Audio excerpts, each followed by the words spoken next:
So first off, I loved this movie. It's my favorite of the festival. Oh, so good. well done. I've seen like 17 films so far, and it's by far my favorite. Thank you. That's great. So how did you guys come up with, or how did you come up with the idea for the film? And was there anything in particular that inspired it? It was pitched to me by my friend and collaborator at the time. His name is John Reynolds. He pitched when he pitched to me. It was like a mute werewolf and a novelist, and it happened on the Outer Banks of Northern Carolina in the sand dunes on the off season. And when he pitched to me, I saw something autobiographical, and I saw something that spoke to me about my own life, and he thought it was completely insane. He's like, "This dude, it's a retarded werewolf. How the hell does that have anything to do with your life?" And I explained to him, "No, the creative drive. Like the way your creative drive can be destructive to those around you and to yourself."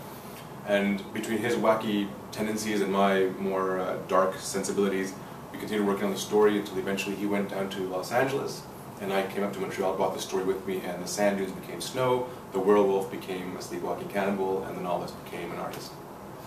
And so, how did you decide that Eddie was the perfect film to be your debut feature?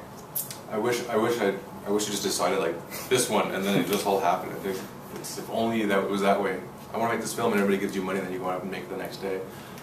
It was one of several films I was trying to get made, and I remember I went. I don't even know where the idea came, but I think I knew that co-productions were the way to go, and I knew to really pitch a story you had to be in front of people that were going to invest, so I started moving around a lot to Los Angeles, New York, London, Paris. I went everywhere, Germany, and at one point I was pitching a story of little kids, little Mexican, Central American kids hopping on a Mexican train trying to get to the US border.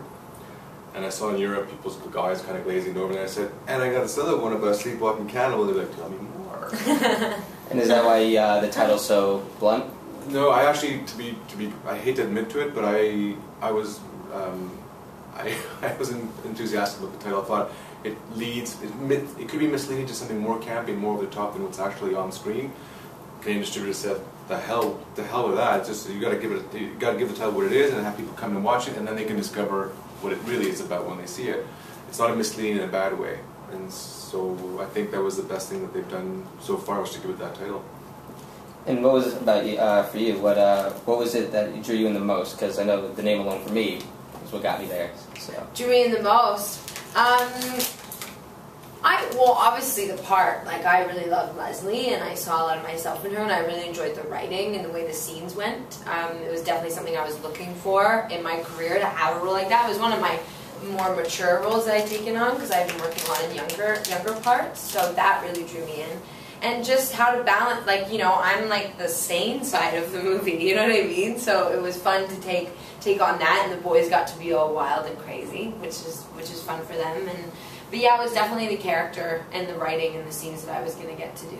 So what part of yourself did you see in Leslie? What characteristics? Well, you know, she gets a little awkward. Like, you know, she sometimes doesn't know how to handle the situation very well. And with, you know, that's very like me. I can be awkward. Not super awkward, but there were little moments of that.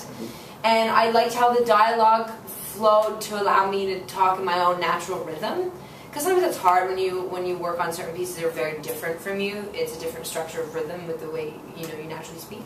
So those things are very similar. And I think the way she's a bit of a protector, I'm very much like that. I grew up with a lot of boys, and like they were my, you know, like I was like Wendy, and they were my lost boys. And so that was another aspect of her that I felt I related to. And so, can you guys talk about the production? What was it like? Was it hard working in the snow? Was it a complete crazy experience? Yeah, not to make myself a martyr, but that was by far the hardest thing I've ever done in my life. Was with finance, and to shoot this movie in the dead of winter in Canada at night, with we were hitting -40 with a chill factor, 12 hours, 16 hours outside. Yeah. And I was rewriting the script as well. For a variety of different reasons, so I was literally on 2-3 hours sleep. I wish I was kidding, but literally on 2-3 hours sleep. By the time we were on the last week, it would have been 3 months of that kind of sleep pattern. That's crazy. I would get maybe 4 or 5 hours on the off days, but I was in this complete zombie state. I think one of the most unforgettable moments was when I was having a day where I was just butting heads with everybody everybody was fatigued. It was our last week. And out of the blue, Georgina just looked at me and said, "Boris," and came and gave me a hug. I never told you this, but that was like, that just reinvigorated me. Like, there's some moments where just a hug from a pretty girl just makes it, you know, and I was like, okay, not everybody's my enemy today. Well, that was just one moment of extreme fatigue. The rest of the time, even though we were up against, you know, everybody was really tired, but everybody also believed that we were making something worthwhile, so we were also, everybody was sacrificed. That's what happens. Like, you want to make something amazing, so you give it your all. Next thing you know, you're starting to run on empty, and the process becomes tiring, but it's amazing what you can pull off, though. Like what everyone pulled off on that kind of lack of energy and sleep, and you know, watching the sun come up when you've been shooting all night. It's the show must go on. Yeah, you really just pull. I find amazing, like just being cold on a take, cold before a take, and then as soon as it's action, your body just is completely normal, and you just do the scene. Like it's just amazing what you'll overcome just to get on with it, you know. So, what was the toughest part of the production for you? To say similar stuff, like sometimes when you know when you're cold and tired, everyone knows that's like the worst. It's like the worst conditions to be in, you know. And when you've been working for that long as well, like the hours, you know, it's actually not during the takes; it's in between the takes because you don't want to be grumpy, but you're trying to save all your energy to like be able to do the takes. So I think balancing that out. I mean, I wasn't around as much as like you know Boris went through the whole thing. So you know when I came to set, I really wanted to, you know. It's like, I'm here, it's going to be okay, the sun is going up, we've already been here for like 6 hours, but it's okay. I think that might be one of the more bigger challenges for Georgina was that she hadn't had the advantage of spending as much time with Tor to develop a similar kind of intense chemistry as did Dylan, who was on set all the time, and so was Tor. So the two of them had a lot of time to hang out and develop a strong off-screen bond. Georgina and Tor had to do it quickly. So I realized that they were working hard to get that chemistry going faster than Dylan had with him. Yeah. So what was the deciding factor that made Dylan the perfect Eddie? Because personally, like, when I was watching the film, he kind of reminded me a little bit of John C. Reilly in Step Brothers, specifically the way the sleepwalking patterns were. Right. So that's what it reminded me of when I was watching. I was like, oh my god, if Step Brothers was rated R or nothing, and there was all blood, like Dylan is that guy right there. That's a great, that's so a great true. compliment. We were panicked about finding the right Eddie. I mean, I was wanting a big, strong, brawny guy, like a giant, who could also convey very tender emotions, subtly tender emotions. I was like asking the casting director to look at me like going, I can name you 2 and they cost this much and they're in Hollywood. I was like, but these are the Toronto casting agents, Louis, Jenny and Sarah. And the second person they brought in was Dylan. I didn't tell him at the time, but he walked in and I was like, here's Eddie. And he gave an amazing performance in the audition with very little, and I knew right away. I didn't tell him right away, but I knew. And what about the rest of the cast, particularly Georgina and Thur? Sorry? Georgina and Thur, right? Tor. Sorry. Tor. It's hard, you know. Yeah. I think he got called everything under the sun on set, probably. Yeah, I never heard it, so I was like, I don't know how to say this. His trick was, you know, the big bicycle race in France. Yeah. Oh, Tour de France. There you go. France. Well, as long as you don't translate like a French. Tour de France. I said he didn't know I spoke French, so he gave me that trick. I said Tour de France. He's like, that doesn't work. For Tour, I knew when I needed a role where somebody could do comedy and drama equally strong and have the charisma to carry an entire movie for 2 hours. I needed a star. But in Canada, a star is basically an American star, and therefore prohibitively expensive for a low-budget movie like the one we have. So I turned to Europe, I went to a casting director in London and I said, give me a star, I don't care what freaking accent they have, as long as they can speak English and they're a star, they can do comedy and horror. The casting director showed me 2 Spaniards and Tor just blew me away. We had dinner in LA, we got drunk, and we said, okay, let's make a movie. Danish producers, agencies, they found out that one of their biggest names was doing a low-budget movie in Canada, horror, and they started us, we want in, and all of a sudden it was going to be a little horror movie.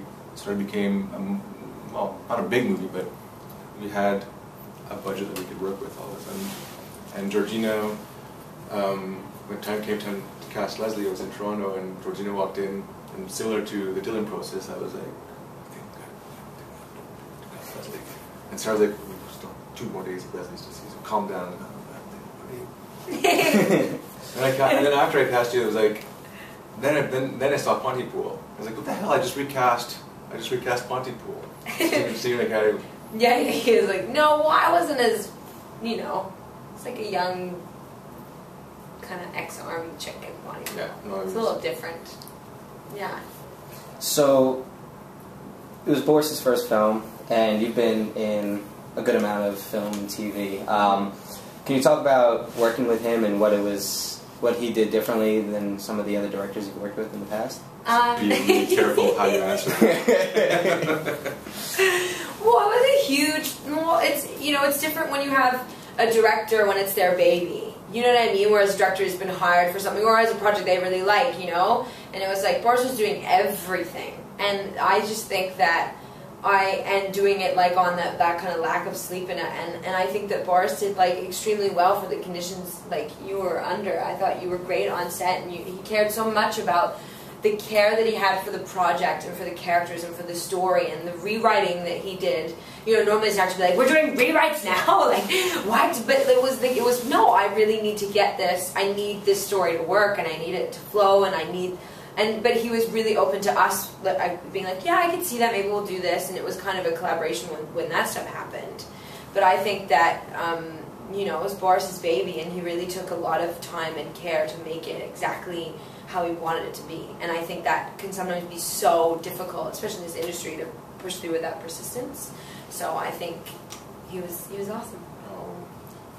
I think I was the least, you know, I was the least experienced person on that set, and that became obvious to me from the beginning. I think I took the right decision by just letting everybody know that what I wanted, instead of trying to micromanage and tell people how to do, because it was up to them to tell me, okay, you want this incredibly hard thing to do, which is to strike a balance between horror and comedy, then this is what we propose. So that collaboration was the only way we got what I got. But that's nice, because you're allowing people to do, the people on the set who are trained to do a certain thing, actors, DPs, like everything, they know what their job is. So if you have the picture and you say, this is what I want, they just go, they take on their little hats and they go away. One thing I learned, and it sounds completely cliche, is your film will only be good as the people that you convince to suffer alongside with you. Very true. So a lot of the film is kind of a big old satire on the art world. Why did you decide to use that as the backdrop? Because it spoke to the theme that interested me in the movie about how destructive the creative process could be if you compare it to you know, getting high. The extremes a junkie will go to get that high again. Once you feel the high, you got to do everything to feel it again.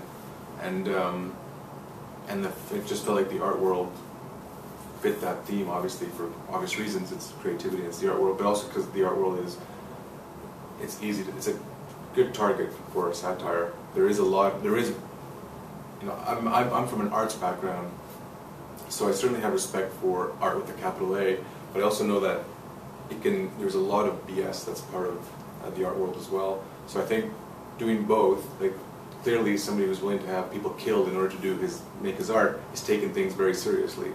But at the same time, we're playing with the idea that art is subject to interpretation. Sometimes it could be incredibly absurdist. What crosses commotions. So yeah, the art world just seemed like the natural premise. And we weren't really we weren't in New York or an art, you know, Paris, an art capital. We were in the middle of a little small town, so we could reinvent the art world how we wanted to. In this case, it was an art school. And did you learn how to sculpt before you went on set? I trained for months before. No, but I did get taught. They gave me the tools, and they told me like what would be used for what, and like how to press the clay, and then I just got really into it. And then I went through a phase of like, maybe I will be a sculptor.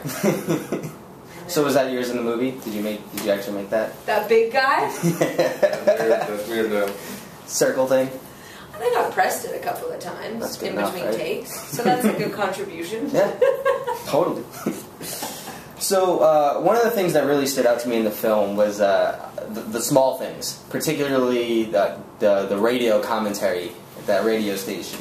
How did that idea spring into your head to generate more laughs during scenes that would normally have been just like simple driving scenes? The radio host was always a character. There was a way of getting a better feel of what the town is like without having to shoot crowd scenes or other more secondary characters. It gives a feel for the town. But the actual dialogue, what the actual radio host is saying, that came about in the editing process.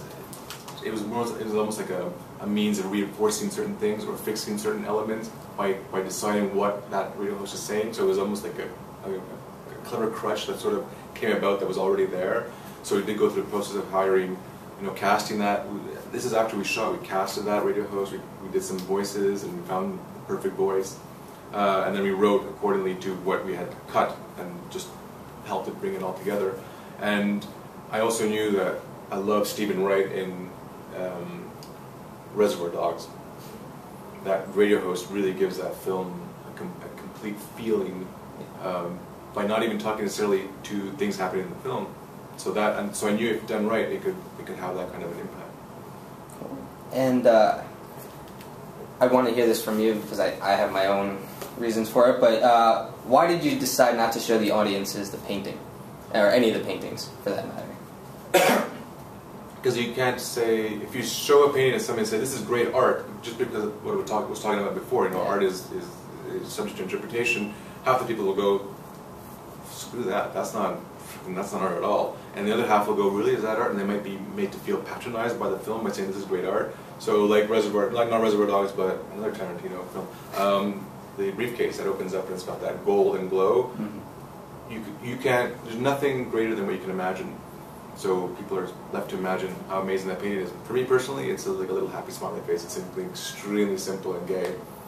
I was going to ask, like, what did Tor actually draw on it during those scenes? It was yeah. It's like child finger paintings and all that. Basically, yeah. Was there any improv in the movie, or was it all strictly scripted? It was pretty on script, but we would have moments. We felt we were pretty free to be natural. It wasn't. There were some serious rewrite sessions with the cast.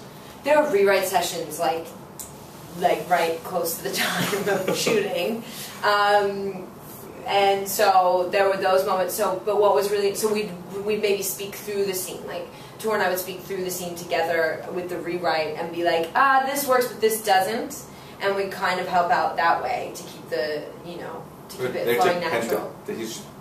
Take pen to paper and scratch out. Like, what is this? After line that I'd spent all night writing, they're just like, no, we're not doing this, we're not doing that. We're like, did you write this at 5 a.m.? So I was like, yeah, they can totally. But what that taught me was, I had not worked with, cast of that caliber before. So what they taught me is, we don't need all of this. We'll do it for you. We'll express through the words as opposed to like having to say how we feel. It's like so you can take a paragraph and just make it more. Yeah, and it was, and that just was marvelous. Just Tor can, Georgina can convey so much just with the look, and I guess maybe I've been watching too much TV when I wrote some of those scenes originally. There were obviously quite a few ridiculous scenes. Were there any that you had trouble getting through due to laughter? Not really. I did laugh when I got thrown backwards, actually, a couple times. When I had to jump on Dylan and, like, pull him, and I get thrown into the yeah. I just felt really silly because I was getting on top of this big guy, like, I was like, stop it! And I just was like, this feels like I can't do anything. Like, it's Dylan. He's, like, jacked. So that was a couple. But there weren't too many, like, there's the cute scene in the hallway when we set up dinner. That scene was fun to do. But nothing too, like, I lost it on. I was really cold. I'm joking. Did you keep a fake Canadian accent the entire time you were there? Or did you switch back and forth? Between my kid and my my British accent? Well, I tend to talk like this most of the time now anyway. Okay. I was 16 when I moved, so like I go in, like sometimes I will go into it if I'm around people, but I kind of just picked it up. But if I'm with an Australian person for 10 minutes, I will sound like an Australian. So, what's your favorite genre to work in? Because I think I was doing a little research on it. I think is this like your second horror film? Or, Yes, my second horror film. So, Yeah. do you prefer that horror versus horror comedy, or do you have anything in particular you like? It's all about characters for me. Okay.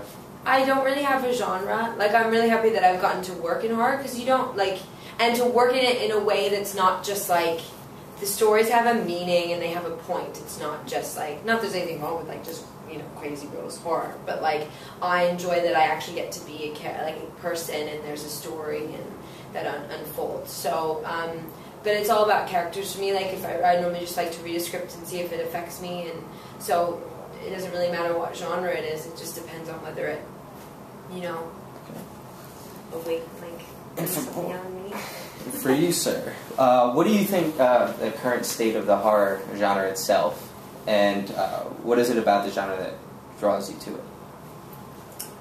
What originally drew me to it was the story.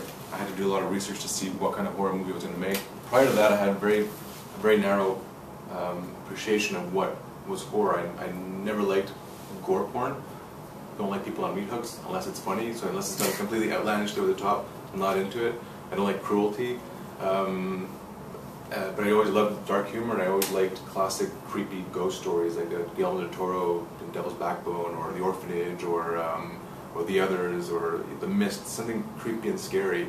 I was always drawn to. But I never thought I would shoot that kind of film. But what I have discovered since making Eddie is that the horror fan base is amazing. They will support anybody taking a risk as long as they're trying hard to do something well. They're the biggest, most open mind and biggest heart when it comes to taking on a movie. So for that reason alone, I'm going to definitely do another horror at some point. And for both of you, what's your favorite horror comedy? If you have a favorite, I don't know. Well, I guess is Hot Fuzz a horror? No. Well, It kind of is. It's pretty violent and gross. A little bit. Shaun of the Dead Shaun of the Dead would be more. so. That's I love that. Like Shaun of the Dead, like wicked. and definitely Shaun of the Dead's up there. Tucker and Dale was also, yeah. I referenced that movie to yours, actually. I thought it was great. I thought it was great too. But With a Friend Like Harry is a really good one too. Although it's not strictly horror, but definitely amazing black comedy. Have you seen The Friend Like Harry? No. Check it out. Okay. I think it's like 8, 9, 10 years ago maybe. French, Belgium maybe. Alright. Yeah, I didn't really get into horror until about 3 years ago, so now I've been on kind of like a binge trying to get it all in. So, for both of you, what's next? What's on your plates? I am currently just went back on production for the LA Complex, which is CW's newly acquired TV show about artists trying to make it in LA. So it's like a whole opposite kind of world. And Murdoch Mysteries, which is set in 1900s, which is also a completely opposite world. Like I'm working on a whole, it's really cool, like a bunch of very different projects right now. So that's what I'm up to. Cool. Got a kidnapping thriller that takes place in Mexico, and I got a sci-fi love thriller that might likely take place in India. Do you have any titles for them yet? The kidnapping thriller is called Cobarde, Spanish for coward. Okay. It's like a modern western set in the grisly urban Mexico City environment. And the Indian sci-fi love story has no title yet. Okay, cool. And so, Eddie, it's North American premiere, right? Or is it its world? Yeah, this is the North American premiere. So, what's the reception been like elsewhere? I don't know where it was released. It had it's only had one premiere in Europe, in Portugal. And I think it was a smaller venue overall, and the response was positive, but not nearly as positive as it's been here. I think different cultures will have different sensibilities to it, and I think it's really resonating a lot more here so far. Indicators of that happened when our sales agent were showing it in Germany, and they came back to me and said, the German screening wasn't much funny at all. Everyone just laughed at all, like, oh, Jesus, it's crushed. And they brought it to the American film market, and they said, you know what, people were laughing a lot, but they thought it may be too funny to position as a horror film in America. I'm like, oh, crying out loud, it's the same freaking movie. So that's been the challenge. Cool. Well, I wish you both luck. I mean, this movie's amazing. It deserves to be seen. So, thank you for your time. I really appreciate it.